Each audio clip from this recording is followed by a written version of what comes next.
Méditation du 31 juillet, le guide. Quand la nuée s'élevait de dessus le tabernacle, les Israélites partaient à chacune de leurs étapes. Si la nuée ne s'élevait pas, ils ne partaient pas, jusqu'au jour où elle s'élevait. Exode 40, les versets 36 à 37.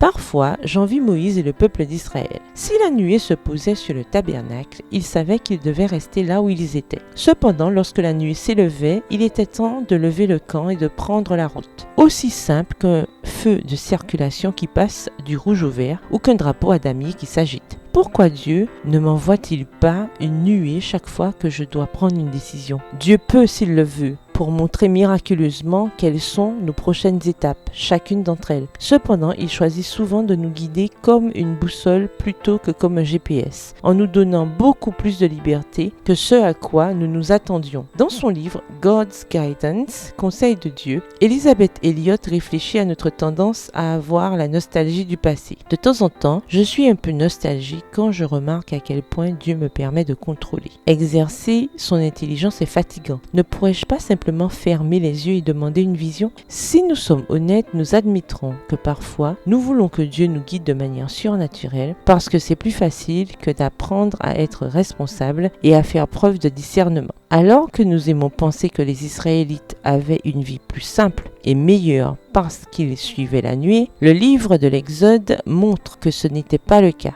Faire confiance à Dieu est une question de foi et de pratique. Cela ne dépend pas nécessairement du nombre de signes que nous recevons. Dieu veut que nous renforcions notre relation avec lui par l'expérience et la pratique. Certes, nous n'avons pas la nuée, mais nous avons quelque chose de bien mieux, car comme l'écrit Amy Joseph dans son article How to Follow God Without a Pillar of Fire, comment suivre Dieu sans colonne de feu, les disciples ont reçu quelque chose de bien mieux que des colonnes de fumée ou de feu. En réalité, nous n'avons pas quelque chose, mais quelqu'un, le Saint-Esprit. Au lieu de diriger nos pas de l'extérieur, il a choisi de vivre en nous. La nuée, pour ainsi dire, s'est déplacée dans nos cœurs. C'est merveilleux. Prière, Seigneur, merci pour le Saint-Esprit qui me guide et m'enseigne à tout moment. Aide-moi à te faire confiance, à étudier les Écritures et à faire ma part. Merci parce que je ne suis jamais seule lorsque je dois prendre une décision. Amen. Bonne journée, que l'Éternel vous bénisse.